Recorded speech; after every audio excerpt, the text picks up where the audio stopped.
You ask Tiger to calculate. This deals with finding the midpoint between 2 points. The midpoint between the 2 points is 45.5, -88. Let's solve it step by step.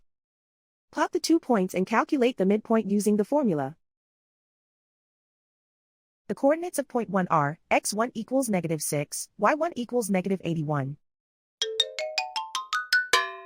The coordinates of point 2 are, x2 equals 97, y2 equals -95.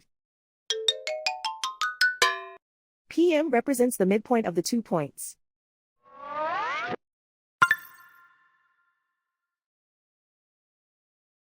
Use the x values in the midpoint formula to find the midpoints x. x1 equals -6. x2 equals 97. Simplify the arithmetic.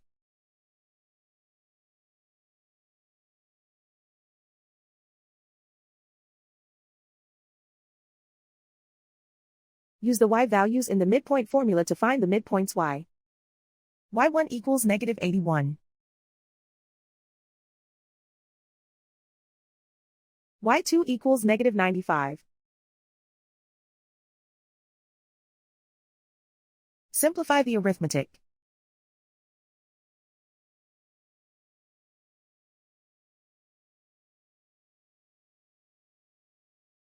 And so, the midpoint is 45.5, -88.